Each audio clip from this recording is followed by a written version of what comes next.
Fantastic. So we're going to go and flip back into some more discussion about influencer marketing now, but from a completely different perspective than before. So talking about new voices for a new generation, I'd like to bring Greg Essick up to join me. He's head of business development at MobCrush. Greg. Hey, nice to see you. Yeah, take a seat. Hey, so the last time I saw you, you still had the same pair of glasses on, and you're known for changing them all the time. What's that all about? It means I've been traveling a lot, and I haven't had time to buy any new pairs. Fantastic. Hey, listen, we're going to talk a lot about influencer marketing again. Yes. Very different perspective than before, though, right? We're going to talk about more about the influencers rather than the actual content itself. So, but why don't you get started and tell everybody a little bit more about who you are and MobCrush, and just explain that first. Sounds good. I'm Greg Essick. I've had a little bit over a decade experience in games. I started at CAA, where I represented independent developers and negotiated publishing arrangements for them, as well as other business development externally.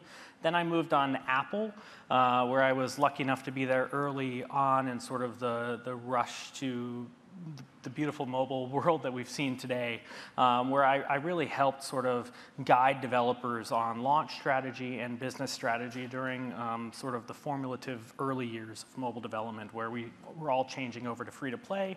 And in November of last year, I left to go to a Chinese startup called Fun Plus, where we launched a free-to-play focused mobile publishing division, and finally I joined MobCrush about three months ago. MobCrush is really it's a streaming service dedicated to mobile games and the community around them.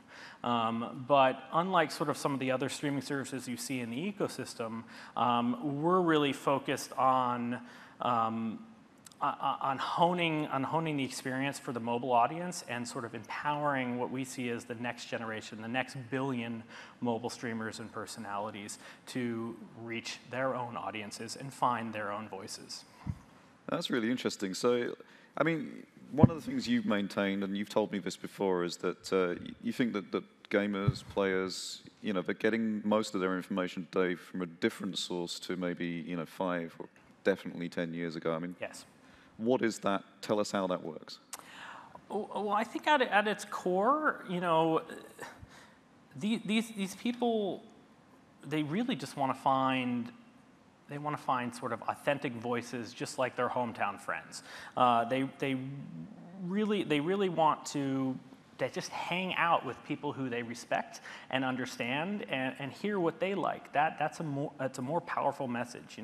This day and age, we're all bombarded by even more and more marketing and advertising messages, and so I think especially the youth of the world doesn't really understand what's authentic and what's credible anymore. And so they're going back to the basics, and they're going back to real humans and trying to determine from real people what is applicable to them. Is that because, as marketers, and I've been a marketer, we keep on broadcast, and people are getting a little bit sick and tired of it? I think absolutely. All right, so, is this different in a mobile environment? Because, mobile is quite unique. Yep. We've all got smartphone with us all the time. Yep. But it's a very different format. It's a very different experience than on a TV or than on a computer. So, how is it different from mobile, and how does that work? Well, I think it's easier with mobile. We all carry these now powerful desktop class sort of devices in our pockets, and what's really missing is sort of the software tools and also guidance on how to hone in on their own voice to empower that next generation of sort of influencers. We all have now the tools in our pockets and sort of in theory, but nobody's really come out of the space to sort of show this next generation the way to talk to new users. And so I think mobile is really the next generation of influencer marketing sort of sourcing, because there is no barrier to entry. There's no requirement of capture cards. There's no requirement for sort of hardcore rigs. While that does elevate the production value, it's not necessary for sort of traction, because as long as you have that credible, authentic voice that still sort of speaks to a certain target marketplace, it doesn't matter what production value you have these days. Additionally, they sort of cater to our lifestyles. You know, we're all over the place, and the idea of sort of programming and scheduling your content distribution strategy is a bit old school. You know, it needs to be done more spur of the moment and more, I think, passion driven. Whereas you're in a great environment and you find something that you really want to talk to people about, share that to your consumers. The next generation of viewers loves that specific call to action. Right. Not only come watch me now, but come watch me now because this is the only time I'm going to be talking about it. That message speaks really, I think, powerfully to the next generation, and sort of cuts through the noise that we're talking about with, you know, other sorts of just generic call to actions that we see in sort of the everyday marketing of the world. That's an interesting point. I mean, how much of that come watch me now because you may never see this again has been driven by the massive surge of things like Periscope, Meerkat, Snapchat? Yep. I think a lot of it, and I think we're only going to see more. That's very, you know, especially in today's world where everybody is sort of viewing these content, you know, this sort of content. I think the ability to find and identify and then share the most relevant content, or at least the coolest content to your friends, can be really powerful as well. And so everybody's sort of searching for that limited experience or that exclusive access to what is, you know, the best of their social group. So look, everyone can be a streamer, yeah. Right? We've got the mobile devices. We can do it anytime we like. The apps are out there. From a gaming perspective, the apps are out there as well. We can all share our games, and we can do it on our tablets, on our smartphones, whatever. Yep. But not everyone can be an influencer. What highlights someone as an influencer? I really think it's personality, as well as sort of the cognizant of understanding who your viewers are and reaching out to them. It's having a conversation versus preaching. You know, I'm up here right now talking to you, but I should be better at sort of including the viewers in this. And this is what influencers are the best at. This is how they really hone their craft, is understanding where their viewers are coming from and creating those personal conversations and personal relationships with each and every one of them. Even if they can't do that at scale, you know, figuring out where the grouping and the communities are, and then targeting those as well. You know, and this is something we've talked about sort of offline, which is, you know, also leveraging as many channels that are possible to sort of reach those viewers, because different viewers in different groups and communities sort of engage through different channels. So that's an interesting point. I mean, recently there was a little bit of a thing online. Yeah. VentureBeat broke some news about the fact that Amazon were blocking sales of the Chromecast because Chromecast didn't offer the Amazon Prime Video app. Yep. Right. Now that's one way of going about your business. Yep. Other ways of going about your business is to just be inclusive of absolutely everything. Totally. Right? And allow every kind of content, even if it's coming from a competitor. Yeah. And what do you think is the best strategy? I mean, so I definitely think the open strategy is the best strategy. I think in these early days, where we're really sort of determining and I guess trailblazing what I think the next generation of sort of influencer and celebrity sort of content is going to be. The best strategy is the one that benefits the people with the voice, and those are the community leaders, the influencers, the personalities that are driving this whole revolution. And for their businesses, you know, they need to be able to sort of transact with their consumers and have those conversations in whatever channels and whatever existing social graphs those users are using.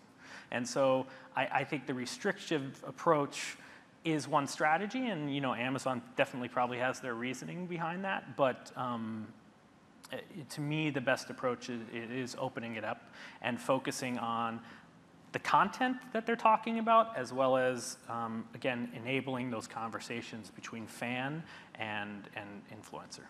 And it's economically speaking, it's a good way to go about things, right? Because I guess what we're talking about is the difference between maintaining the same piece of the pie, yeah, but making the pie bigger, right? So Yep. the same percentage, but of a bigger pie. Because if Yep. you allow everybody to talk about everything, you're just stirring the pot for everyone, right? Yep, yep. I think it benefits all of us. You know, especially sort of this leading class of influencers. They're running their brands as a business. You know, they are now a business, and so offering them the tools and an additional channel for them to reach potentially a new audience, I think is much more beneficial from a business strategy than trying to restrict them or lock them into an exclusivity that they might feel negative about farther down the line. So, look, what is it about the act of spectating that you know, people find absolutely fascinating? Yeah. Oh, I think it's a combination. You know, I think you know, what we're seeing on Mob Crush is sort of this clear segmentation between the people who want to be empowered and educated by professional players, and those are the ones who take gaming very seriously and either aspire to be professional players or just level up their existing sort of gaming life. And they're looking for, I think, a different style of content than sort of the rest of them, which are looking for personalities that are tastemakers and influencers in sort of how they consume content, but also just are entertaining at their core. And so I think you have both, you know, sort of the players, the professional players of the world being personalities, but training and empowering users, as well as then those professional players maybe on the flip side in sort of an alternate life, sort of being real people and just talking about what they enjoy without that sort of, without that restriction or you know, sort of closed view of just purely gameplay. Right. And for everybody out there on Twitch who's playing the cliche drinking game, they can all take a drink, because you said level up. So, Yes, level up. Nice one. So look, let's talk about the future. We Yeah. want to make sure we get to the future of live streaming. Yeah. And more specifically, how will mobile change the paradigm? Well, I think mobile just unlocks the next generation. So, you know, the current channels in use, I think, are fantastic for the platforms that they currently are really focused on, which is, you know, the console and PC space. But they are somewhat restrictive and targeted, which is, you know, a double-edged sword. It's great for them because they have this targeted, highly engaged, probably what I would call hyper-engaged user group that is looking specifically for gaming, expectation, empowerment, and educational content. But they haven't, you know, what I haven't seen happen is really the unlocking of these other personality-based streamers and what I would consider more of a mass audience approach, just the pure entertainment of spectating games as well as talking about whatever they want, you know, sort of with this general game subculture being the base of it. And that's where mobile really opens it all up. You know, like I've said earlier, we have these devices in our pockets. We're already carrying with them. There's no barrier to entry from a hardware standpoint or really software standpoint. All it takes is a download and one of these services like Mob Crush that's going to allow for live streaming on device, spur of the moment, and an ability to reach potentially a new audience with a new voice. I think the next step really is then honing those voices, empowering them with even more tools to level up, and identifying the ones who have the most traction. All right, so let's break it down for the last few minutes of today's section. For, you know, let's talk to a couple of different types of the audience out there. We've got lots of different people watching online. Yep. Let's talk to the people who want to be the viewers. So how can people discover streaming content and creators to watch right now today? The best way really still is word of mouth, unfortunately. You know, and if you already are a fan of certain sort of content, I will say the community of sort of game streamers is pretty tight, and they do a really good job of positioning and helping their friends and sort of driving traffic between the two. I think we will see more and more of those tools come out into the market space. I already know, you know, of things I can't talk about confidentially, but there are people working on sort of building out that ecosystem and that sort of referential side of the business. And you know, from marketers, what can you expect from influencers, and how do you approach them? Because that's a really important. Yeah. Well, I think the first step of it is understanding what your message is. I think a lot of sort of brand sponsors are used to working with more advertising, and they come in with, in my opinion, a bit too of a heavy-handed approach. This is not the place to advertise to these users. This is the place to align with their passions. And if you can come in there with an alignment and with some sort of message that brings it back to the game, to the actual content that they're there watching, that's a powerful piece. But if you're just there to sort of sell some new product that has, you know, like, I don't want to say a name, but let's say you're a chip brand, it doesn't make sense. I mean, that's where I think marketers break down on this influencer side. And so first step is understanding who you're working with and the audience and the message that you're trying to portray. And then the next step really is finding a partner that is just as excited about your product as you are. Because, you know, that, again, back to the basics, that organic passion is what's going to come through to the audience. Fantastic. I mean, give me a good example. You must have seen lots of examples of people doing it right. So give me a good example of somebody doing it right. Well, I mean, without saying, I mean, PewDiePie does it really right. Like, he had everything I've seen him sort of work with, especially in sort of the mobile gaming space, he seemed to have a lot of fun with. In some cases, I think he has more fun with it than even the developers themselves. But that's what his viewers are looking for. That's what they want to see. They're there for him. They're not there for the games that he's bringing to the table. And so he needs to have fun with it, because otherwise his viewers won't tune back in. And so I think he's a great example. He is definitely an aspirational figure. Of course, he's so big. But, you know, outside of that, there's several others. You know, I think actually Coca-Cola does a really good job in the esports space. They're less heavy-handed, but they work more with influencers, just strictly on the sponsorship and sort of empowerment sort of you know, space. They did the same thing with American Idol, just putting the Coke cups on the stage, where it was sort of like, we are involved here, and we're not going to like throw Coke down your throat, but we are involved here because we believe this is the right thing to do for our mutual fans and our mutual users. Yeah, and that makes a lot of sense. But not everyone is a PewDiePie, right? It's totally. And if we look at, you know, traditional influencer marketing, it's pretty easy to get a measurement of who is influential right now in the areas that you care about, so that you can align with them. What is more difficult is how you identify the people that are going to be influential next and start working with them. So how do you identify those up-and-comers? So I would say the first step is actually to start, it's a startup approach. Start failing and learning from those failures. There are now tools out in the marketplace and so many channels for you to just create a presence. Create a presence, that's the first step. Don't overplan it, don't over-engineer it. Start talking about what you want to talk about and having fun. And if you start getting traction on certain styles and not on other styles, that's good indication that, you know, you should go down specific routes. But I really think, given the tools out there these days, there's no reason not to start. And so it's early days. And you look at early days in any sort of, you know, platform paradigm, it's sort of like they always copy the previous platform because that's what you know to do. That's the easiest way to sort of enter it. And I think from there you can really dictate sort of what is next. But there is no great solution of understanding. That's what I'm talking about with this segmentation between sort of esports. Everybody, when they think of live streaming of games, instantly goes to esports. And esports is phenomenal and great for those types of users, the people who want that content.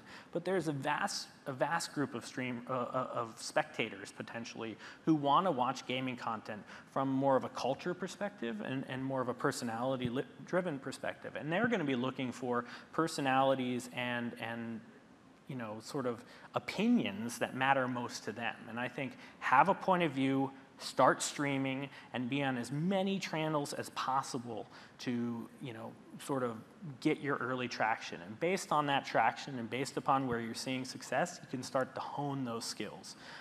Additionally, really leverage the community of existing personalities. It is early days, and even the PewDiePies of the world, while they might be hard to contact one-to-one, they all seem really interested in helping out up-and-comers. And I think that's the beautiful thing about being in the early days of a platform. Well, Greg, I have to say you've influenced me to look deeper into this, so thanks so much for joining us today. Appreciate it. Thank you. All right. Bye. Take care.